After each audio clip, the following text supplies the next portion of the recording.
ایک نئی دنیا قائم ہوگی اور اس نئی دنیا میں انسان ہمیشہ رہیں گے. وہاں یا تو جنت کی ابدی بادشاہی ہوگی یا جہنم کا ختم نہ ہونے والا عذاب ہوگا.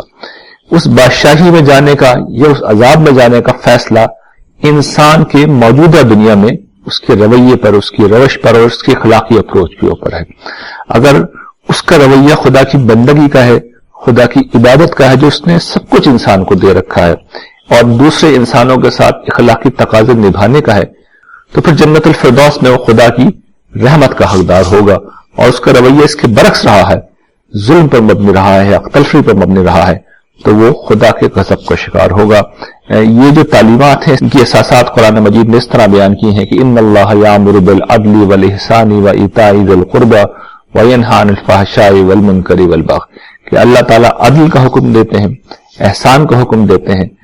اپنے رشتہ داروں پر لوگ مال خرچ کریں اس چیز کا حکم دیتے ہیں، اور وہ بدکاری سے روکتے ہیں، وہ حق تلفی اور منکرات سے روکتے ہیں، اور وہ ظلم و زیادتی سے روکتے ہیں. تو یہ کتنی فطری اور نیچرل تعلیمات ہیں، دل کو چھو لینے والی تعلیمات. ظاہر اس کی تفصیل کا موقع نہیں ہے، میں عرض کر چکا ہوں کہ ان چیزوں کی تفصیل میں دیگر کورسز میں کر چکا ہوں، اس لیے بہت اختصار سے میں نے اسلامی تعلیم کا خلاصہ آپ کے سامنے کر دیا ہے. لیکن میں یہ ضرور چاہوں گا کہ کچھ تفصیل کے ساتھ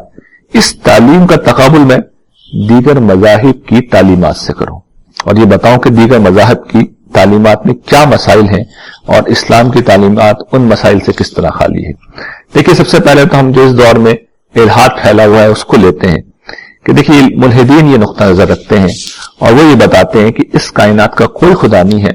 یہ دنیا جو ہے یعنی یہ جو ہماری زمین ہے ایک اتفاق کے نتیجے میں اس طرح وجود میں آ گئی ہے، اور بہت سارے اتفاقات کے نتیجے میں یہاں پر زندگی وجود میں آ گئی ہے. چیزیں جس طرح ہیں یہ سب اتفاق در اتفاق در اتفاق کی ایک کہانی ہے. ظاہر ہے کہ جس وقت ہم اس کائنات پر نظر ڈالتے ہیں، اس نظام کو دیکھتے ہیں، یہاں پر زندگی کے لیے جو اہتمام کیا گیا ہے، یہاں پر جو نظم ہے، توافق ہے، یہاں ربوبیت کا، یہاں پر ہماری پرورش کا جو انتظام ہے، یہاں پر جو غیر معمولی حکمت ہمیں نظر آتی ہے، وہ کوئی ایسی نہیں ہے کہ اس کے بارے میں آپ یہ کہہ کے آگے بڑھ جائیں کہ سب اتفاق کا نتیجہ ہے، یہ اربوں سال کے اندر خود بخود ہو گیا ہوگا. یہ ہو ہی نہیں سکتا، یعنی یہ ممکن نہیں ہے، انسانی عقل اس کو تسلیم نہیں کرتی. ہاں یہ کہ جب وہ فیصلہ کر لے کہ نہیں ماننا، تو ظاہر ہے کہ پھر انسان کا معاملہ یہ ہے کہ جو نعمت بھی اسے دے دی جائے، جو انگریزی محاورہ ہے کہ to take something for granted, تو انسان یہ کرتا ہے کہ چیزوں کو لائٹلی لے لیتا ہے، بس ہے تو ہے چیزیں، لیکن یہ کیسے ہیں اس بارے میں ظاہر ہے کہ انسان سوائے اس کے کچھ نہیں کہہ سکتا کہ یہ بخت و اتفاق کا نتیجہ ہے، اور عقل انسانی اس بات کو قبول نہیں کرتی.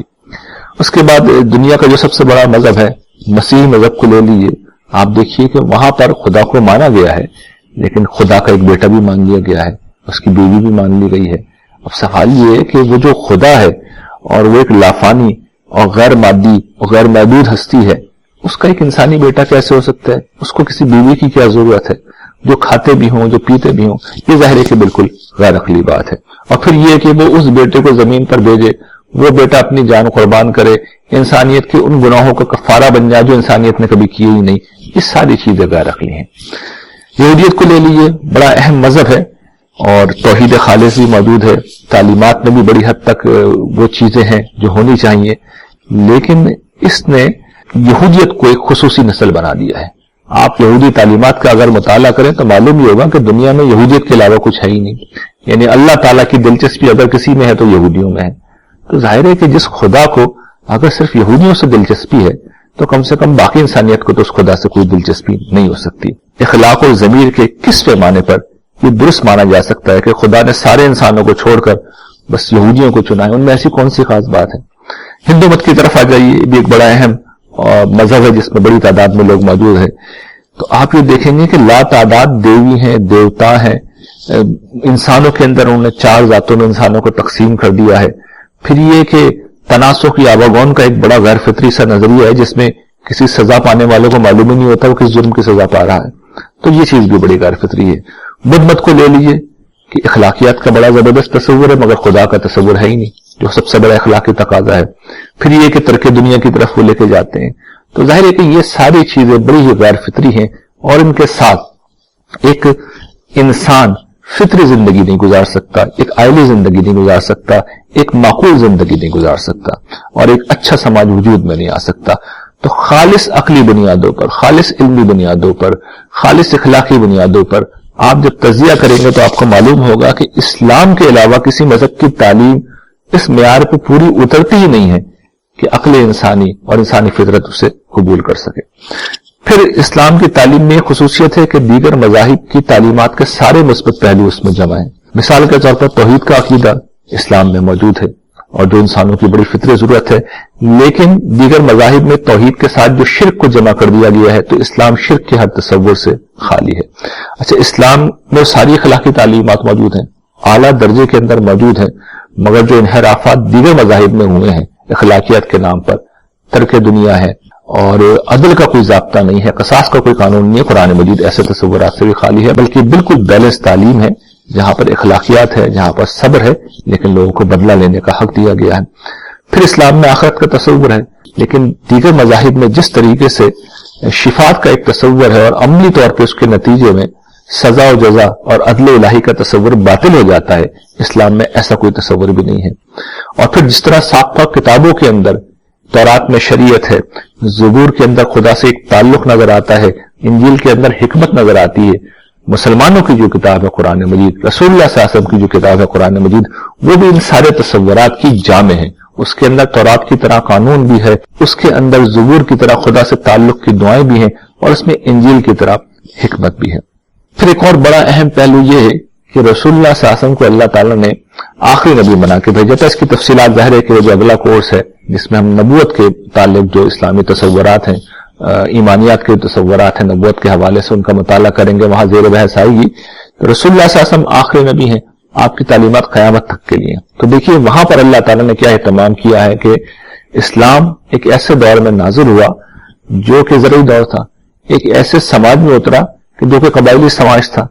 لیکن آپ دیکھیے اس کے بعد سے انسانیت نے ترقی کی، ہم انڈسٹریل ایج کے اندر آئے، اس کے بعد انسان سپر انڈسٹریل ایج میں آئے، انفارمیشن ایج میں آئے، اور اب ایج آف آٹومیشن کے دہانے پہ ہم آ چکے ہیں۔ زمانہ آگے بڑھ رہا ہے لیکن اسلامی تعلیمات اپنی جگہ کھڑی ہوئی ہیں۔ سائنس نے ہم جانتے ہیں کہ غیر معمولی ترقی کر لی ہے، اسی طریقے سے سماجیات میں لوگ کہاں سے کہاں پہنچ گئے ہیں، لیکن اسلام کی تعلیمات اس میں کوئی مسئلہ پیدا نہیں ہوا۔ میں آپ کو ایک مثال سے، ایک تقابل سے بات سمجھاتا ہوں، تب آپ کو یہ چیز واضح ہوگی۔ دیکھیے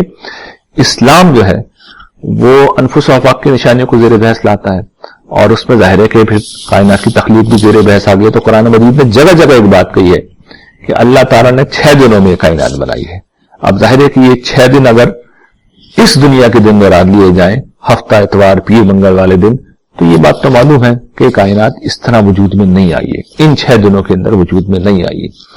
لیکن ہم یہ دیکھتے ہیں کہ قرآن مجید میں ایام کا جو مفہوم ہے وہ دور کے لیے بھی استعمال ہوتا ہے، اور ادوار اس مفہوم کو لینے میں، یعنی ادوار کے مفہوم کو لینے میں کوئی چیز مانے نہیں ہے۔ تو ہم یہ کہہ سکتے ہیں، اطمینان کے ساتھ کہہ سکتے ہیں کہ قرآن مجید 6 ادوار کی بات کر رہا ہے۔ اس کے برعکس آپ بائبل کو دیکھیں، وہ بھی یہ مضمون بیان کرتی ہے، لیکن چونکہ وہ تحریف شدہ کتاب ہے، اس کے اندر تراجم کے عمل سے تبدیلی آ چکی ہے۔ تو اب دیکھیے وہاں پر جب انہوں نے ان 6 دنوں کا ذکر کیا ہے بائبل کے بالکل آغاز میں، کتاب پیدائش، اس کے آغاز میں آپ دیکھیں گے جو بائبل کی پہلی کتاب ہے کہ اس میں تخلیق کائنات کا تذکرہ ہے، 6 ایام کی بات بھی کی گئی ہے، لیکن ہر جگہ صبح و شام کا ذکر ہے۔ صبح و شام سے اب کیا مسئلہ ہوتا ہے؟ یہ مسئلہ ہوتا ہے کہ یہی والے دن ذہن میں آتے ہیں، ہفتہ، اتوار، پیر، منگل۔ تو اب ظاہر ہے کہ سائنس تو اس چیز کو قبول نہیں کرے گی، ایک سائنسی ذہن اس کو قبول نہیں کرے گا، اس لیے کہ یہ چیز خلاف واقعہ ہے۔ کائنات تو اس وقت وجود میں آ گئی تھی جب زمین نے سورج کے گرد چکر لگانا شروع نہیں کیا تھا، جب زمین گھومنا نہیں شروع ہوئی تھی، جب زمین گھومنا شروع نہیں ہوئی تھی، جب زمین سورج کے گرد چکر نہیں لگا رہی تھی تو دن موجود ہی نہیں تھے، یہ والے دن تو موجود ہی نہیں تھے۔ تو انسانی ذہن اس چیز کو قبول کبھی نہیں کرے گا، لیکن قرآن مجید کی بات کو آپ قبول کر سکتے ہیں کہ اس لیے کہ دن کا مطلب، ایام کا مطلب ادوار بھی ہوتا ہے۔ پھر ایک اور چیز بھی میں آپ کی توجہ دلاؤں گا کہ سماجی طور پہ بھی بڑی ترقیاں ہوئی ہیں، لیکن اسلام کی تعلیم جو ہے سماج کے ہر ارتقا کے بالمقابل کھڑی ہوئی ہے اور آج کے دن تک قابل عمل ہے۔ بلکہ ایک بڑا دلچسپ معاملہ جو میں آپ کے سامنے رکھنا چاہوں گا کہ مسلمانوں نے یہ کام کیا ہے کہ انہوں نے، ظاہر ہے کہ دین اسلام میں تحریف نہیں ہو سکتی، تبدیلی نہیں ہو سکتی، اس کی اصل تعلیم میں اضافہ ہو سکتا ہے۔ تو مسلمانوں نے کچھ اضافے کیے۔ کچھ قانون سازی کی اور انہوں نے اس کو رسول اللہ صلی اللہ علیہ وسلم کی طرف منسوب کر دیا، لیکن اصلاً وہ رسول اللہ صلی اللہ علیہ وسلم کی بات نہیں تھی، یعنی اس کو اسلام کے یا شریعت کے نام پہ پیش کیا جاتا تھا، لیکن وہ در حقیقت نہیں تھی۔ دور جدید میں ایسی چیزیں ناقابل قبول ہیں۔ میں آپ کو ایک مثال سے بتاتا ہوں۔ مثال کے طور پہ ہمارے جو فقہ ہے اس کے اندر ایک قانون ہے کہ حدود کے اندر عورتوں کی گواہی قبول نہیں ہوگی، یعنی اگر قتل کا کوئی واقعہ ہو، چوری کا کوئی واقعہ ہو، تو خواتین کی گواہی بالکل قبول نہیں ہوگی۔ 1 2 3 4 گواہیوں کی بات نہیں کر رہا میں کہ 2 عورتوں کی گواہی چاہیے، 4 عورتوں کی گواہی چاہیے، گواہی بالکل قبول نہیں ہوگی، مردوں کی گواہی ہونی چاہیے۔ موجودہ دور میں یہ بات ناقابل تصور بھی ہے اور ناقابل قبول بھی، لیکن جب آپ اسلام کی اصل سورس کی طرف جاتے ہیں، قرآن کی طرف جاتے ہیں، سنت کی طرف جاتے ہیں، تو آپ دیکھتے ہیں کہ وہاں پہ ایسی کوئی چیز بیانی نہیں ہوئی ہے۔ یعنی اگر کوئی الزام آ بھی رہا ہے تو وہ اصل میں انسانی کام پہ آ رہا ہے، انسانی فہم پہ ہے، انسانی اشتہاد پہ جو بالکل خطا کر سکتا ہے۔ ایگریکلچرل ایج کے حساب سے یہ قانون چل گیا، اسی دور میں بنا تھا،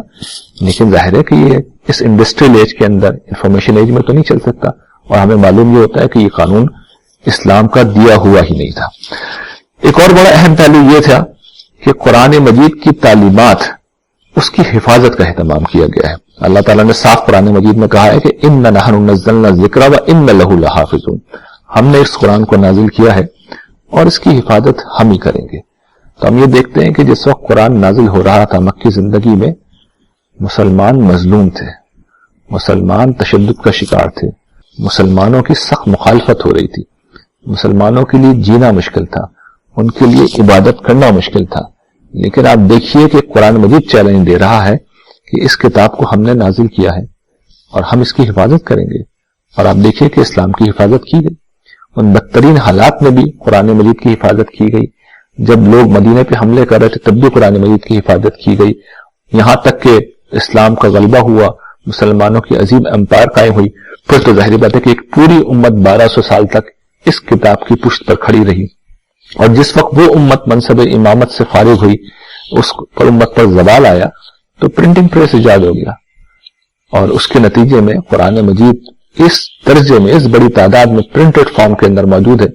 کہ اب کسی تحریف تبدیلی کا کوئی امکان رہا ہی نہیں۔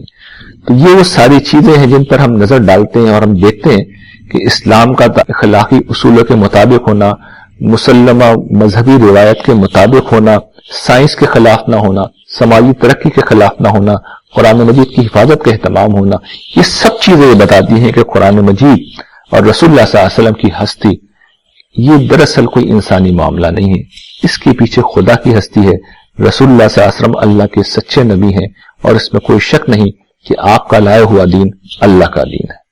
وآخر دعوانا ان الحمد للہ رب العالمین۔